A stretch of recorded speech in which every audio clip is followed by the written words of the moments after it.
Well, thank you, Sean, for leading us in our prayer time. Some of you know this. Sean was at the Floribama last week. Preaching. What did you think? Anyway, no, he was there, and they asked Sean to come and speak last Sunday at the worship over at the Waters there, and we gladly sent him, and did a great job, great ministry going on over there. Interestingly enough, last weekend was a big weekend for Sean's family. His grandfather, his father, and his brother, and Sean himself were all speaking last weekend, so it was a big day for them. And it just is our heart. Our heart is, we love Jesus.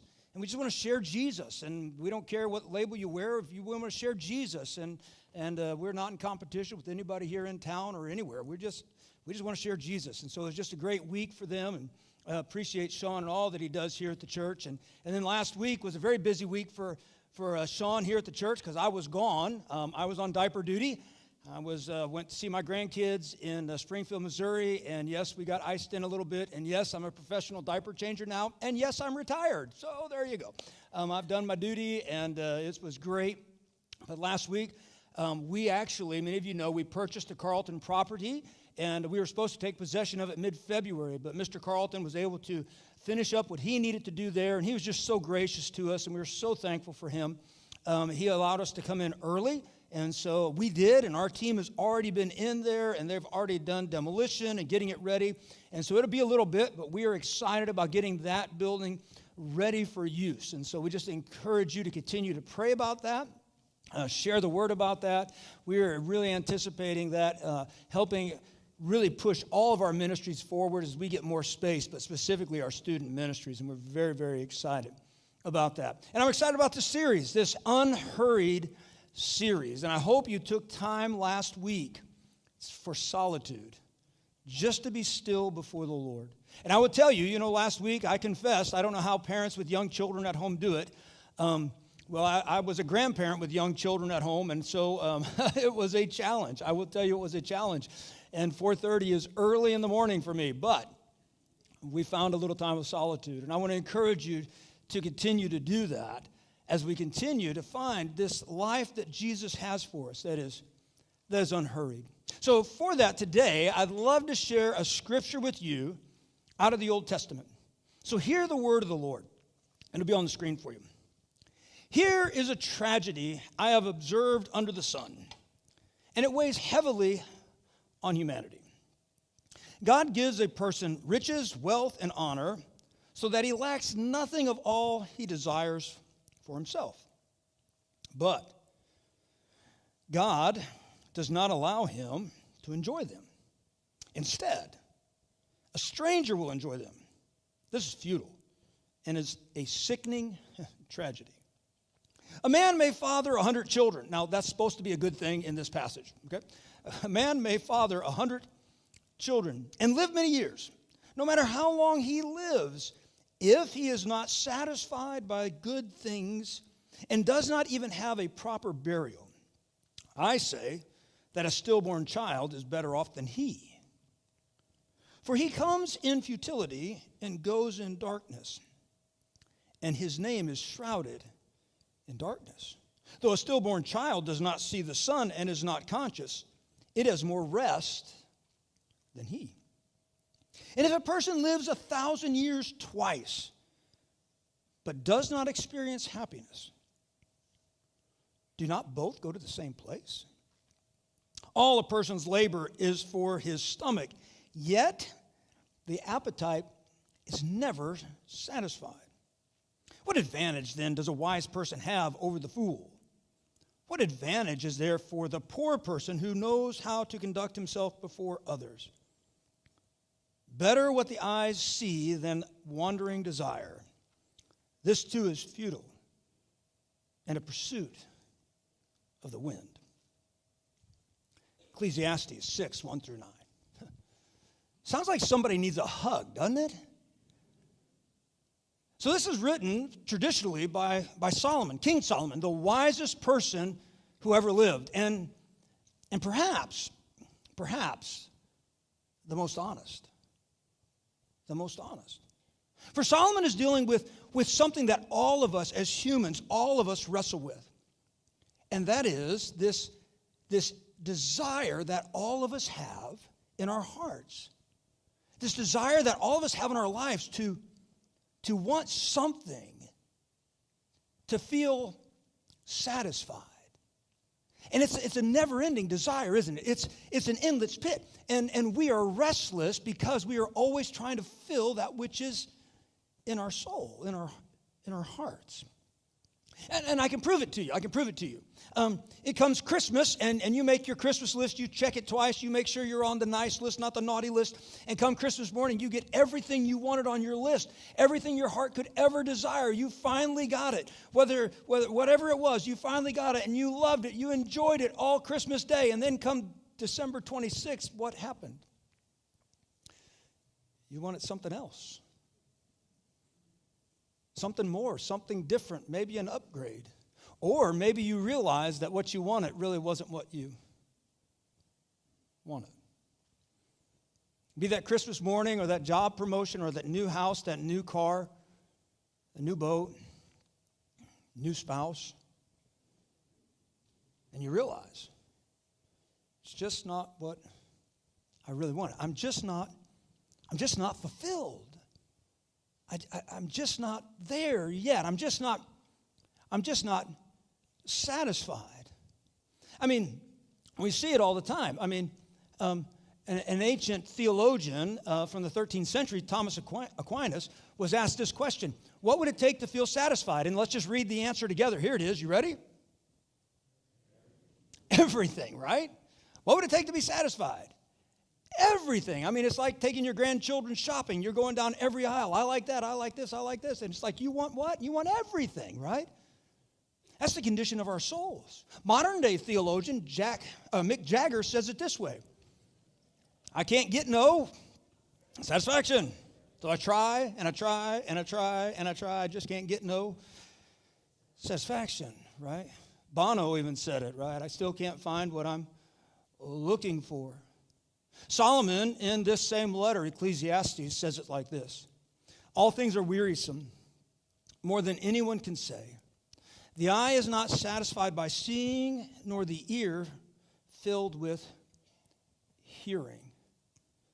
It's the condition of humanity. And when you think about it, it's really not good, not bad. It just is, right? Because we are infinite beings, right? A while back, we taught here and preached through a series, and we said that we are eternal children of God. I am a much-loved, eternal child of God. That's who I am. That's who you are. You are a much-loved, eternal child of God. That means you are infinite. I know that's mind-blowing. It's kind of hard for me to even wrap my arms around it. I can't think about it too long, but I will never end. You will never end. We will always exist. We are infinite beings created by an infinite God. And so because we are an infinite being, we have this infinite desire to be satisfied. And here's the deal: only that which is infinite can satisfy us. That's what St. Augustine said. He says, you have made for us yourself, speaking to God, you have made us for yourself, and a heart is restless until it finds rest in you. Until it finds rest in you. So here's what he's saying, is only the infinite God can fill the infinite void in our lives. You may have heard it said like this: you have a God-shaped hole in your heart, in your soul, and only God can fill it. Only Jesus can fill it. And see, we try to fill our lives with everything else, with money, power, greed, fame, fortune, hobbies, whatever it is, success, you name it, whatever it is, it can never fully satisfy you. Because why? Because those are finite things.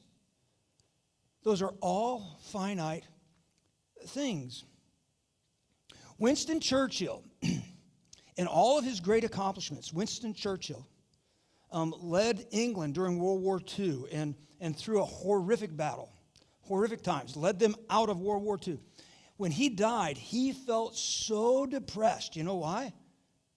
Because he wasn't accomplishing anything anymore. He felt useless. All that he had done wasn't enough to satisfy his soul. Why? Because his soul is infinite. And only that which is infinite can satisfy that which is infinite in us. David, King David, said it like this. He said, truly my soul finds rest in God. My salvation comes from him. You see, David says, I find rest in God.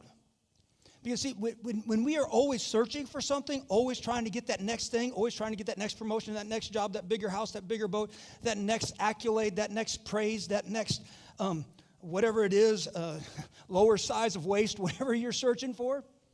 If you're continually always searching and never achieving, never getting that which fully satisfies you, which only satisfies you momentarily, what does that mean? That means you're never at rest. That means you're always in a hurry. Because you can't rest. You can't stop. Because once you stop, what happens? You get behind. And you really feel that void in your life. So you get back to trying to fill that void with things and with stuff. David says you just got to stop. It says, truly my soul finds rest in God. My salvation comes from him. Jesus himself said it like this. We talked about this last week. Come to me, all you who are weary and burdened, and I will give you what? Rest. So all this stuff, as we begin today, I don't know that anything I shared to you is really new. I mean, even a big aha moment. I mean, most of you, if you're followers of Christ especially, you realize that you're an infinite being. You're an eternal being. You're a much-loved, eternal child of God. And you know that only God can fill the void in your heart, the emptiness in your heart. The question is, why don't you have rest? Why don't you have peace? Why do you feel like you can never get ahead? Why is your calendar always full? Why are you always sort of emotionally out of breath? Chasing for so much. Trying to make everybody happy, trying to get everybody on the same page, trying to do all these things. Trying to get all these accolades. Why is that? And if you're not a follower of Jesus today, maybe part of the reason you're not a follower of Jesus is because you understand that Jesus is supposed to give peace and rest and joy in an unhurried life, and you look around at people who are followers of Jesus and you're going, well, they're as crazy as I am. Maybe more so. Why do I want that? So what's the answer to it? How do we then begin to live out what Jesus is promising us, this rest? What did Jesus do to find this rest? And how do we believe it, we know it, we hope in it, but how do we actuate it in our lives? Well, the one-word answer for it is simple. It is this: Sabbath. Now, I know you're looking at that word and you're going, well, okay, I'm Sabbathing right now. I don't know if I can make that a verb, but I just did, right? I'm Sabbathing right now. I'm at church on Sunday, right? Some of you are saying, I've done this for years and I'm still not at rest. I still find myself hurried. I still find myself anxious. I still find myself trying to accumulate more. Could it be because we don't really know how to do Sabbath? Now, for some of you, that's going to feel insulting, right? For some of you, that's going to feel insulting because you grew up in church, you've went to church your whole life. What do you mean I don't know how to do Sabbath, right? It's kind of like when I go in the gym, obviously I lift weights a lot. And I have a lot of humility, right? No, anyway, but I've been in the gym years. But you go in the gym and you have somebody come up to you and they say, hey, buddy, if you bench pressed a little differently, if you'd plant your feet better on the floor, you could really get more power, right? And you're sitting there in your mind thinking, okay, thank you, I'm a pastor in town, I can't tell you what I really think. So just leave me alone. I've done this all my life. When in reality, they're right. See, it's hard for us to hear that. And so today, what I want to encourage us to do in the room is just kind of really open up to maybe hear what Scripture has to say about Sabbath and how are we supposed to Sabbath and how did Jesus Sabbath? Because that's the thing that got Jesus into a lot of trouble, you know it? I mean, Jesus was in a lot of, with the religious leaders of the day, they just struggled with Jesus when it came to the Sabbath because they didn't think Jesus did it right. In fact, that's the first accusation they made against Jesus. Jesus, you do not hold the Sabbath holy. You do not treat it right as we are told to treat the Sabbath. You work on the Sabbath. In fact, in Mark's gospel, Jesus and his disciples are walking through a grain field. They pick some heads of grain, rub it together to break the husk off the grain and eat the grain. And the religious leaders, the Pharisees, the priests went nuts, and they're like, Jesus, your disciples are working on the Sabbath. They're not supposed to do that. And Jesus kind of told them a story about the Old Testament, and then he said this about the Sabbath. He said, then Jesus told the religious leaders, the Sabbath was made for man and not man for the Sabbath. In other words, God has given us this gift of Sabbath. It is a gift given for you to use in your life, not man for the Sabbath. The Sabbath is a gift given to you. And then Jesus said, and so the Son of Man is Lord even of the Sabbath. So how do we use this gift called Sabbath? How do we put it to work in our lives? Well, to wrestle with that just a little bit today, I'd love to think about, well, how did Jesus Sabbath? And it's hard because clearly we don't really see Jesus Sabbathing. We know that he went to the synagogues and worshiped on their Sabbath, on the holy day, which was actually Saturday, by the way. 24-hour period, sundown Friday to sundown Saturday. We know he did that. But I think Jesus did a whole lot more than that. Because we also know that Jesus picked grain on the Sabbath, which the religious leaders said you shouldn't do. See, the religious leaders held the Sabbath legalistically, that they literally did no work on the Sabbath. And they had so many laws about that. You could only take so many steps. You could only do so many things. And it was really tedious. And Jesus says you're missing the whole Sabbath. So how did Jesus experience Sabbath? Well, to help us understand that, let's go back and think about what Sabbath is. Because again, here's what Jesus said. Sabbath was made for man, not man for the Sabbath. And when was Sabbath created? At the time of creation, right? In fact, in Genesis, we are told that God created the world. In the story of Genesis chapter 1, God created the world in how many days? 7 days. Right? Some of you said 6. You were right. In 6 days. But on the 7th day, what did God create? Rest. God created Sabbath. So here it is from the scripture. Genesis chapter 2, verses 1 through 3. So the heavens and the earth and everything in them were completed. On the 7th day, God had completed his work that he had done. And he rested. There it is, the 7th day. From all his work that he had done. And watch this. God blessed the 7th day and declared it holy, for on it he rested from all of his work of creation. So let's understand the Sabbath a little bit, and then we'll figure out how to use it in our lives. The 7th day, this Sabbath, more than a day, but this rest was blessed by God. Now it's interesting. In the story of creation, God blesses 3 things. Only 3 things. First thing God blesses is animals. In Genesis 1:22, he blesses the animals, the sea creatures, and the birds. And he says, be fruitful and multiply, fill the earth. And that blessing is a blessing of regeneration, rejuvenation, bringing about new life.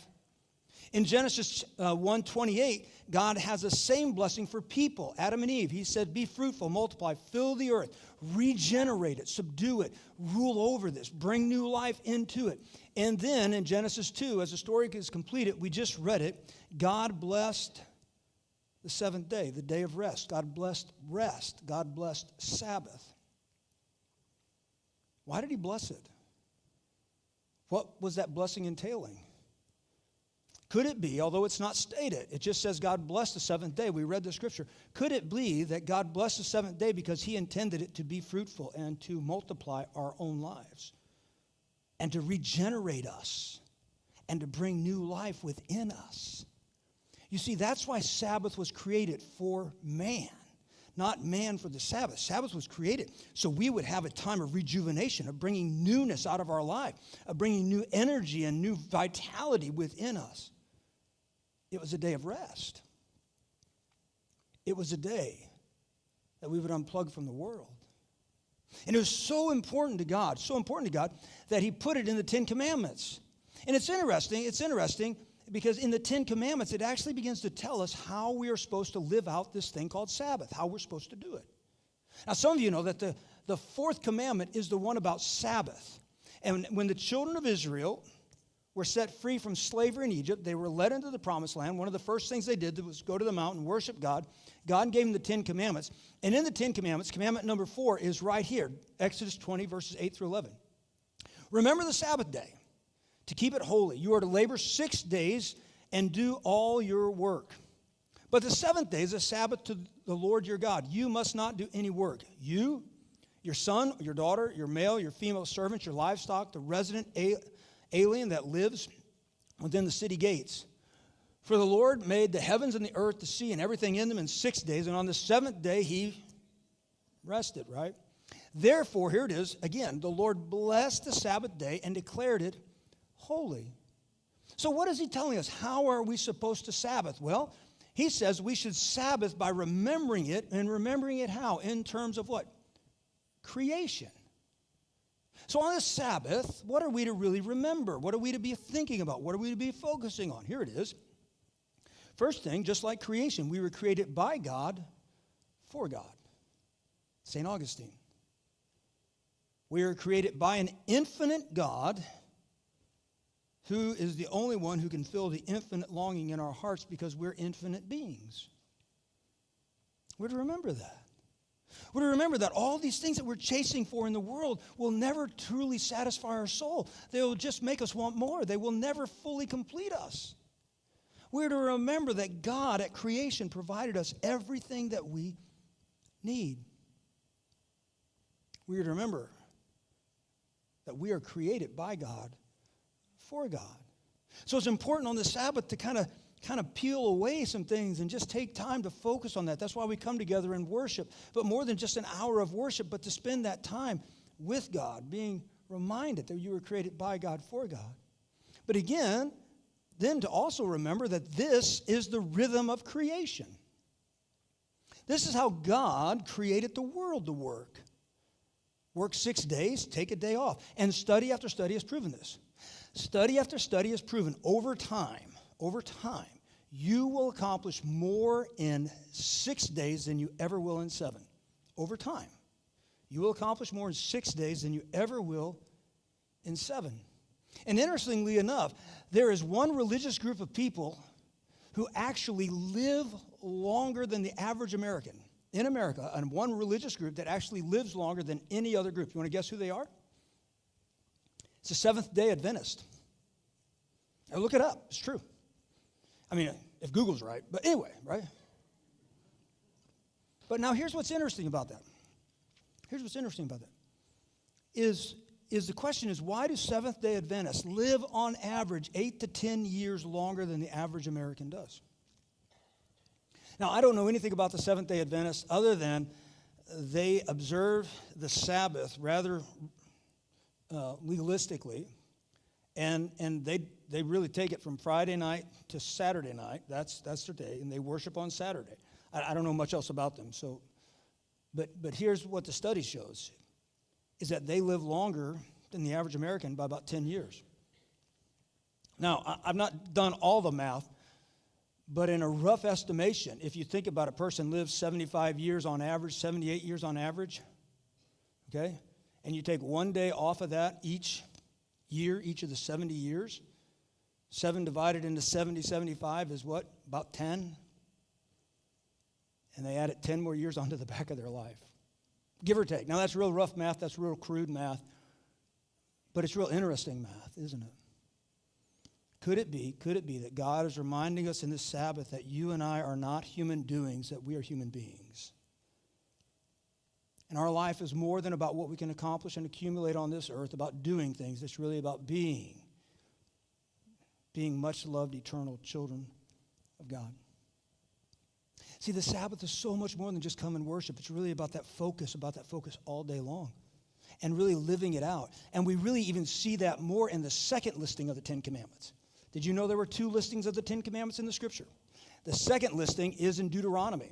It happens in Deuteronomy. Now what is happening, the children of Israel have made it through the promised land, or made it through the wilderness, and they're heading into the promised land. And so now they're being reminded of the 10 Commandments. Here's where God has called us to. Here's who God has called us to be. And it's real interesting. The list is almost identical, except for part about the Sabbath. So let's look at that real quick. In Deuteronomy 5, verses 12 through 15, it's the fourth commandment. It's about the Sabbath. It begins with the word observe instead of the word remember. We'll get to that. Observe the Sabbath day by keeping it holy, as the Lord your God has commanded you. 6 days you shall labor and do all your work, but the seventh day is a Sabbath to the Lord your God.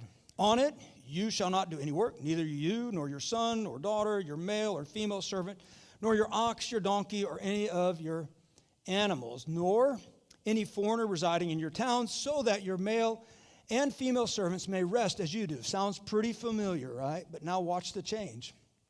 Remember, not creation, as in Exodus, but now remember that you were slaves. Remember you were slaves in Egypt, and that the Lord your God brought you out of there with a mighty hand and an outstretched arm. Therefore, the Lord your God has commanded you to observe the Sabbath day. Here in Deuteronomy, God is calling us to observe the Sabbath and to observe it in a sense of, or in the context of, you used to be slaves. So what's that about? Well, real quick. To observe simply means to practice, to put it to use. Don't just think about it. Don't just know it. You got to live it. You got to observe it. It's got to be part of who you are, part of your being. It has to be part of your DNA. And I think more than just one day a week, it has to be part of who you are. But then he says, remember it or observe it in the context of you used to be slaves. Now think about that. Remember, the Israelites were slaves in Egypt for hundreds of years. So it's not like that you were once free and now you were a slave and you tasted freedom before. It wasn't even like your daddy and mama had tasted freedom and now you were all slaves. It wasn't even like your grandma and grandpa had tasted freedom and you were slaves. You had no family members who didn't know anything but slavery. That's all you've ever known. And as a slave, what do you got? Nothing. You got nothing. And all these Egyptians had everything. They had everything. And as a slave, what was the one thing you wanted? You wanted to find something, to have something to call your own, to own something, right? Because you got nothing. And if you could just get a book or a pen or a pencil or whatever they would get, anything that they could have as theirs, it meant everything to them. Because they wanted to have something. They wanted to be someone. They didn't want to be slaves. No one wants to be slaves. And out of that slavery, God rescued them. And God's saying, hey, as you observe the Sabbath, observe it remembering that you used to be a slave. You had nothing, and I rescued you, and I